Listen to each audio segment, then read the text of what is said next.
How's it going, everybody? Welcome to We Do Tech, and also to my look at the Asus ROG STRIX RX 6650 XT. Now this is actually my first look at an RX 6650 XT. The names are just getting way too long, but I am happy that this was the first card that I actually took a look at, but it might spoil some of the other cards for me if I actually get some of them. Now this is going to be a pretty short video. I'm just going to quickly go over the design, the pricing, the specs, and then also we're going to do some benchmarks in 1080p and also 1440p to see how it performs, and also some temperatures and power usage as well. And then lastly, I'll give you guys my thoughts on if you should actually buy this card or a different card, or if you should just wait for some additional cards to come out later, because there's rumors floating around that we might see some cards relatively soon. Now quickly starting with pricing, as we all know, the Strix variants are usually some of the more expensive ones available. So this time it's the same case, retailing for around $460 or a 9,000 Rand, although I couldn't currently find it for here in South Africa. It's only still the older 6600 variant. Now compared to some of the other options, the previous 6600 is also retailing for around $460, so it's a no-brainer that you'd rather go for the 50 XT model. And then of course you have the option of going for a video with the RTX 3050 going for $420-ish, and the 3060 for $480. So this one does sit right in the middle between the 3050 and the 3060. Then quickly, just for specs, it does come with 2048 stream processors with a boost clock up to 2694 MHz. Now it does also come with 8 gigs of GDDR6 memory that clocks at 2190 MHz. Now then, getting into the design of the card, you will immediately notice that this is a 2-fan design instead of the 3 fans like the NVIDIA RTX cards, where even on the 3050 you do get a 3 fan, which you did a video previously on, but on this one's only dual fans. Now that's a bit of a bummer. I do like the triple fan design, but the dual fan is still pretty good, and you don't have to worry about a cooling performance, because we'll get into that. This thing still cools very well. But now, anyway, you still get the same Strix theme going on here with the more black and silver color scheme all around it, with more lines, cutouts, and everything like that, which I do, again, personally like quite a lot. These Strix cards are some of my favorite looking cards for the new generations. Now, also, you'll see that the card is relatively thick, almost a 3-slot card, so do make sure you do have enough space, and you can see how thick that heat spreader is on there. Now on the back you do have your back plate, which does look still very nice with this brushed aluminum finish, and also the cutout here for air ventilation to blow through. We see that on all of the newer cards. Now here for I/O you do have 4 ports, 1 HDMI and 3 display ports. Now just quickly before we get into our benchmarks for the temperatures, like I mentioned before, it's not a problem. I did do some thermal benchmarks where I saw a maximum of 55 degrees with the fans staying below 40%, and also quite silent as well. Not that you'll be able to hear that, but just go with it.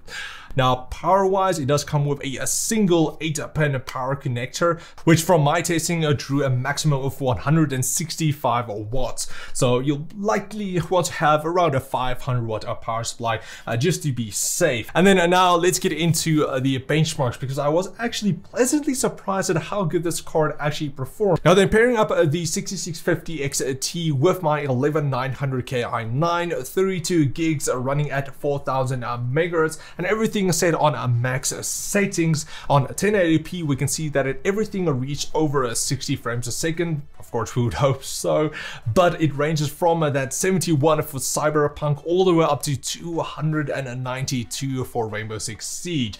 Then upping the quality to 1440p, here we can see unfortunately you are dropping below that 60 frames a second in the Cyberpunk and also God of War, but again FSR will come in handy there. But all of the other games are Forza Horizon 5, Borderlands, all the way up to, again, Rainbow Six Siege. Everything did pretty well, even with Rainbow Six Siege easily getting to that 189 frames a second. Of course, everything, again, on a max settings. So if you wanted to potentially play 4K even at high frame rates, then some of the games will definitely be able to do that. Rainbow Six Siege, Apex Legends, and so on. But now then, let's get into how FSR actually performed in our two games. So the games we tested was a God of War and also then a Cyberpunk 2077. So then starting with a God of War, we can see that on 1080p, again, everything on max settings, reached 72 frames a second, but with it enabled on the quality setting, we reach 89 frames a second.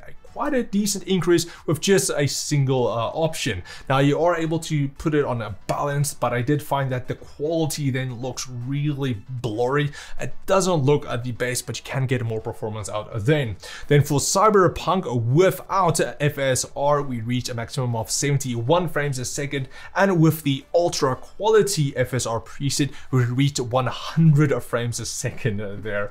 So a pretty hefty bump in performance. FSR especially comes in handy if you want to play at then the higher resolutions, so at 1440p. We again can see at a God of War reaching an average of 55 frames a second without FSR, but with it enabled on the quality preset, we reach 75 frames a second over the 60 again. Same goes for Cyberpunk. With FSR off, we reach an average of 43 frames a second, and with it enabled on the ultra quality preset, we reach 65 frames there, so you'll be able to play at over that 60 FPS mark.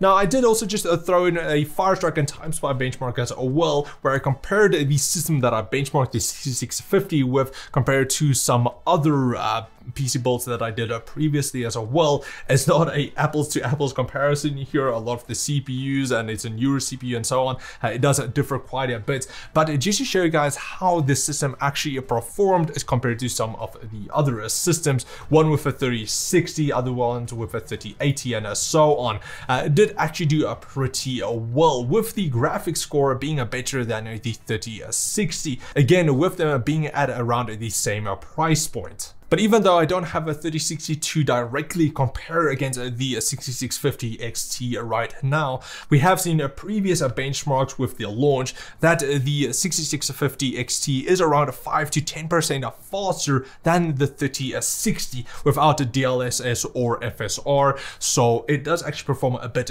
better there, but again, not as well as the 3060 Ti then, but also that one is more expensive.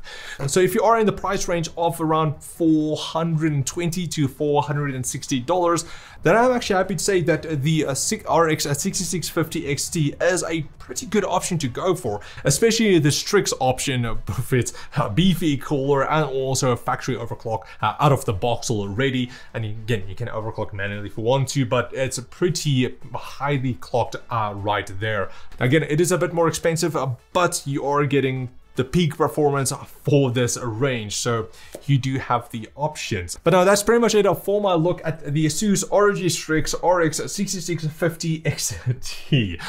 Whew, that's a mouthful. I do hope you guys enjoyed it. If you did, please like, share, subscribe, and comment like always. Big shout out to ASUS South Africa for sending the card over for our video here. And if you guys want to get it for yourself, I will leave links in the video description. And also if you want to see some other builds that I did, not with this card, but some others, then also check out the channel because I have recently done quite a few of them. So check those out. But anyway, thanks for watching, guys. I'll check all of you next time. Cheers, guys.